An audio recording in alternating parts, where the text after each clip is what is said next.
दोस्तों नमस्कार। आशुपूर श्रद्धांजलि देता हूँ। मैं खड़ा हूँ यहाँ शमशान घाट पर, मुक्ति धाम है, ये जगदम्बा प्रसाद निगम जी का फार्म हाउस है। और आज मैं देख रहा हूँ कि जलती हुई चिता, जिसे अंतिम सत्य कहते हैं, व्यक्ति के शरीर का नाश होता है, शरीर का नाशवान होता है, लेकिन व्यक्ति के कर्म, उनकी वाणी, उनके विचार, उनके ये अभियान कभी मरता नहीं है और ये सामने खड़ा रहता है। मैं नौगांव से, जैसे मुझे कल पता चला कि जगदम्बा प्रसाद निगम जी का निधन हो गया, मैं वर्ष 1978 से उनसे जुड़ गया था, चूंकि मैं छात्र नेता था उस समय पे और छात्र संघ का सचिव था, तो मैं समाचार पत्र देने आता था। तो मैंने पढ़ा कि जगदम्बा निगम भी ऐसे संघर्षशील नेता है, तो उनसे मिला। मेरे संपादक श्री सुरेंद्र अग्रवाल जी थे, उनसे जुड़े हुए थे, श्री अग्रवाल जी सभी लोग जुड़े थे। तो मैं 80 से जुड़ा, फिर उनके साथ मैंने छात्र नेता के साथ साथ मजदूर नेता के रूप में काम किया और कई सभाओं को साथ में संबोधित किया। उनकी एक टीम होती थी और हर रविवार को या शनिवार को वो मजदूरों के पूरे क्षेत्र में, पूरे जिले में लोक निर्माण के मजदूर हों, चाहे पानी समस्या को लेकर कुछ न कुछ काम करते थे। हमारे जिले में 2 ऐसे नेता थे, एक कपूरचंद घुआरा जी थे और उनसे ज्यादा सबसे सर्वाधिक श्री जगदम्बा प्रसाद निगम जी थे। और मैंने उनसे कम से कम 25 केसों का हल भी कराया है कि बड़े बड़े केस थे, जो उन केसों में भी उनका समाधान कराने में और फैसला जिताने में रहा। और बड़ी उनकी नजीरें बहुत अच्छी होती, रटे रटाए थे, तो विधि के ज्ञाता थे। आज वो शांत हो गए हैं। हम लोग सच्ची श्रद्धांजलि देते हैं।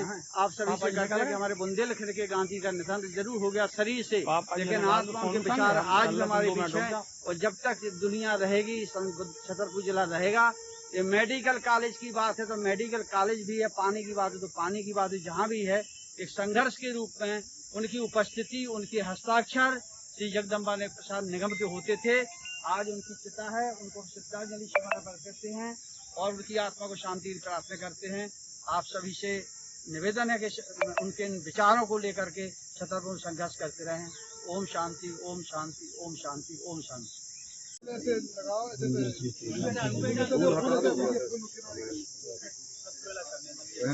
नीचे ऊपर के सब फूल अलग करके रख दो कोने।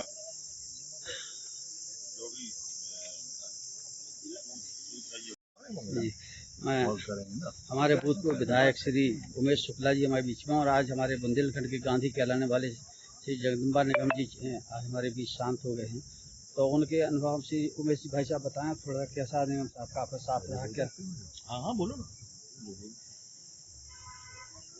हमारे छतरपुर जिले के पूर्व विधायक जीपी निगम, जिनको सब गांधी के रूप में जानते थे और जिन्होंने सारा जीवन गरीबों के लिए, दलितों के लिए, पिछड़ों के लिए और उपेक्षित समाज के लिए जिन्होंने काम किया, ऐसे सर्वमान्य नेता, जनप्रिय नेता जेपी निगम, बुंदेलखंड नहीं, हम तो ये मानते पूरे मध्य प्रदेश में ऐसे नेताओं की कमी हो गई है।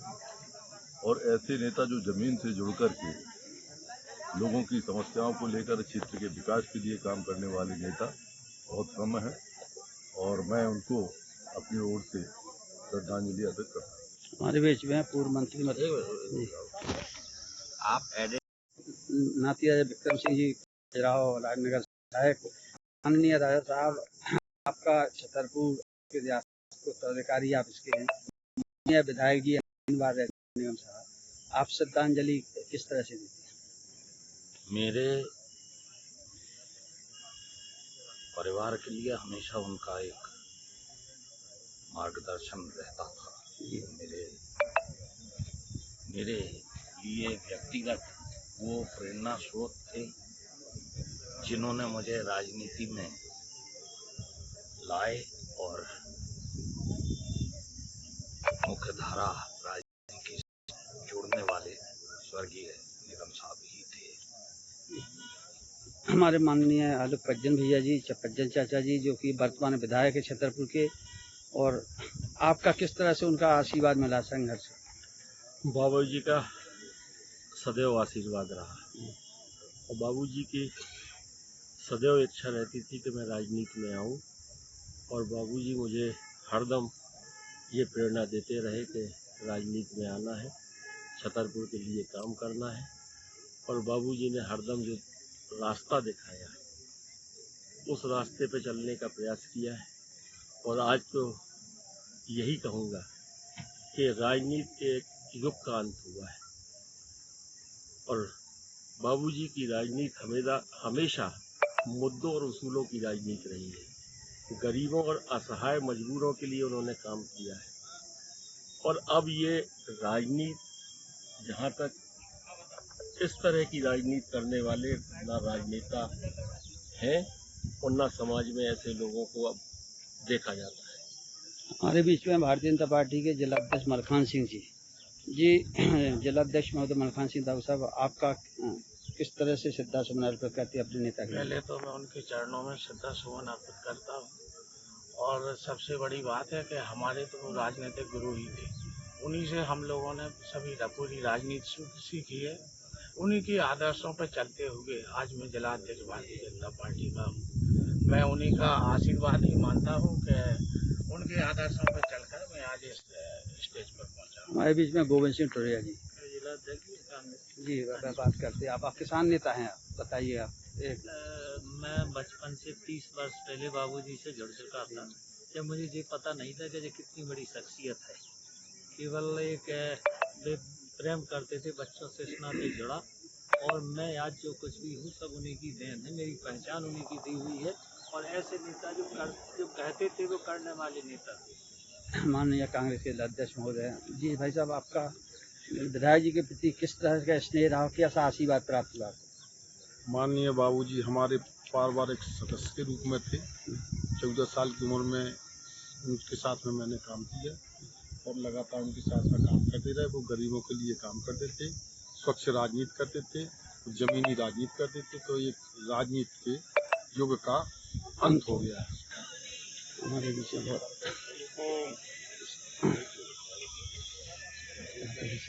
करते हैं।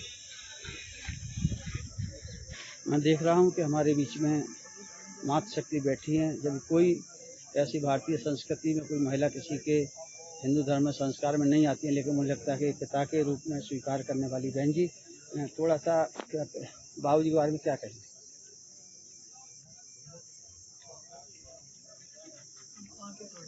बहन जी आप बोलेंगे जी? मैं कुछ भी कहने की स्थिति में नहीं हूँ। हमारे व्यापारी प्रकोष्ठ के अध्यक्ष जी, चाचा जी के लिए क्या कहेंगे आप? निगम साहब हम लोगों के मार्गदर्शक थे और उनके निधन से हम सब लोग बहुत दुखी हैं और पूरा शहर दुखी है। हम भगवान से प्रार्थना करते हैं, भगवान उनकी आत्मा को अपने चरणों में स्थान प्रदान करें। हमारे बीच में लोकपाल सिंह दाऊ साहब, आप तो पूरे जिले के ही समझ लो सबसे परिचित व्यक्ति थे। किस तरह का बाबूजी का आपका सानिध्य रहा? हमारे ऐसा हुआ तो उन्हें हमें लड़का से ज्यादा मानी और जब भी जुलूस निकालती तो कन लगते के हो जाओ श्यार हमारे तुम्हारे खिलाफ, सब कन लगत के मुर्दाबाद, अपने आप को खुद नगर पालिका की समस्याएं हो, उन सब समस्याओं के प्रति उनकी जितनी गहरी समझ थी और जितना संघर्ष करने का मादा था वो मैंने प्रत्यक्ष देखा है। वो 19 महीने मेरे पिताजी और माननीय शुक्ल जी, उमेश जी के पिताजी के साथ कारावास में रहे इमिसा में, और मेरा तो उनका बड़ा पारिवारिक संबंध भी था। मेरे पिताजी साहब ने प्रैक्टिस भी की, लेकिन उनकी संवेदनशीलता और वरिष्ठों के प्रति जो आदर का भाव था वो मैंने अपने, जब मेरी आयु हुई 16-17 साल की, तब मैंने देखा था। उनके गुरु थे माननीय अवस्थी जी, जज साहब सुधीर अवस्थी, उनके पिता अभियान चलाया। उस अभियान के तहत जो जिले की पूरी उन्होंने इतना संघर्ष किया और हम सभी लोग क्षेत्र में 10-5 लोग थे जो उनके साथ कंधे से कंधा मिलाकर चलते थे। उनमें से एक परिवार का मैं भी उसी परिवार का एक सदस्य हूँ। इस तरह से बाबूजी ने जो हम लोगों को आदर्श दिए, जो हम लोगों को अच्छे मार्ग पर चलने का एक सही मार्ग दिखाया, उस मार्ग पर चलते हुए आज उन्हीं के आशीर्वाद। आज ऐसा व्यक्तित्व जिले से चला गया है जिसने गरीबों की लड़ाई की शुरुआत छतरपुर ने की थी और हम लोगों ने बहुत कुछ सीखा। भले विरोधी विचारधारा रही है, लेकिन उनके गरीबों के प्रति उनका जो स्नेह रहा है और उनके लिए लड़ने की एक जो क्षमता हम लोगों ने उनसे सीखी है, तो निश्चित रूप से अब जिले से गायब सी हो गई है। और निश्चित रूप से न सिर्फ छतर को बल्कि उनको ये कहेंगे कि बुंदेलखंड के लिए वो एक न सिर्फ एक अच्छे वक्ता, न सिर्फ एक अच्छे वकील, बल्कि आज के समय में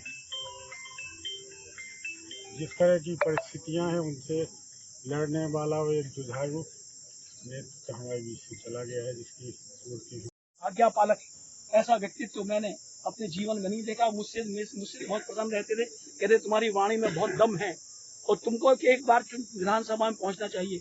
मैंने कहा नहीं, मैं चुनाव लड़ने का समर्थक नहीं हूँ, लेकिन मुझे आग्रह करते रहते थे बार में। ऐसा विशाल व्यक्तित्व आज हमारे बीच में नहीं है। उनकी जो कमी हुई है उसकी लगता मुझे भरपाई संभव नहीं है। यहाँ जितने भी क्षेत्र के लोग आए हैं उनसे व्यक्तिगत संबंध था, उनका व्यक्तिगत संबंध, और उनके लिए संघर्ष करते थे। कोई भी योजना हो, सब योजनाएं लाना और उसके लिए संघर्ष करना।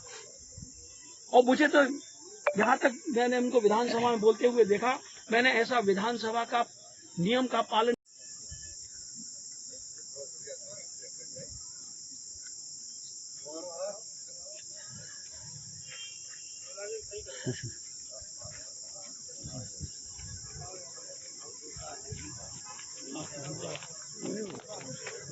बना है बना है तो खड़े कहाँ चलो आप क्यों ले रहे हैं? चलो नहीं बना, कितने रोक दो, आप चले जाओ उधर अपने कल करो। हमारे बीच में श्री सतीश मिश्रा जी, जो इंटर कॉलेज पंडित दीनदयाल उपाध्याय कनकुआ के प्रिंसिपल हैं। प्रिंसिपल साहब, आप बाबूजी से किस तरह से जुड़े रहे, क्या आप कहना चाहेंगे?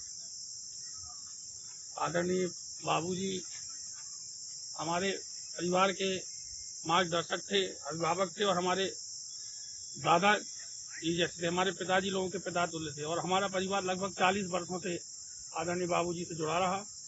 वो भी हमारे परिवार के हर सुख दुख में, चाहे कोई छोटा कार्यक्रम हो, बड़ा कार्यक्रम हो, लगभग 20 वर्षों से तो बराबर उनका आना जाना रहता था। और कोई भी कार्य हो, कोई भी परेशानी हो, सब में उनका मार्गदर्शन मिलता था हमारे परिवार को।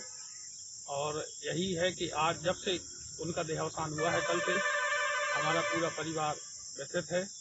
बहुत बड़ी क्षति पूरे जिले को हुई। आपने एक फोटो डाली है बहुत पुरानी, माता जी के आशीर्वाद से। जी जी, वो किस समय की है और क्या था? ये लगभग 25 वर्ष पहले का है, जब हमारा, मैंने जैसे बताया कि हर कार्यक्रम में पहुंचते थे, तो मेरा जन्मदिन बस बड़ा मनाया जाता था।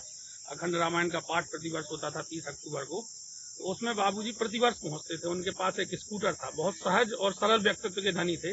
कभी उनको ये नहीं रहा कि मैं इतना बड़ा राजनेता रहा हूँ, तो वो हर जन्म दिवस में पहुंचते थे। और ये उसी समय की फोटो है जिसमें मेरी दादी जी बैठी हैं, परिवार के सभी लोग, और बाबूजी उनसे आशीर्वाद ले रहे हैं। आपका परिचय? भवानी दीन वर्मा जी। मतलब हम 75 से बाबूजी के साथ में जुड़े हुए हैं। और बाबूजी जब भी अदालत से आते थे तो हमारे घर आते थे, और स्कूटर से उन्हें देरी चलना है, गोरगांव चलना है, धमोरा चलना है, खोप चलना है, पर डे हमारा मतलब बाबूजी चलाते गाड़ी, और हम पचाए बैठ के गाँव में। मतलब 47 सालों का रिश्ता टूट गया। हाँ, आप तो पटेल जी हैं, ये तो उस समय मंत्री भी थे। उनसे प्रश्नों के उत्तर देने में घपला, उन्हें मालूम था कि निगम साहब कहाँ उलझल है, लेकिन वो सब जनहित में था। वो किसी व्यक्ति के प्रति विद्वेष नहीं था उनका जनहित में काम हो, जनता का काम हो, यही उनका वो था। आज वो हमारे बीच में नहीं है, ये बहुत दुख का विषय है। मैं ईश्वर से यही प्रार्थना करता हूँ कि उनकी आत्मा को भगवान अपने श्री चरणों में स्थान दे, और हम सबको उनका जो परिवार, व्यक्तिगत परिवार उनका, और ये उनका पूरा राजनीतिक परिवार, सामाजिक परिवार, इसको दुख वहन करने की शक्ति दे। जय ओम शांति। भाजपा जिला अध्यक्ष मलकान सिंह जी।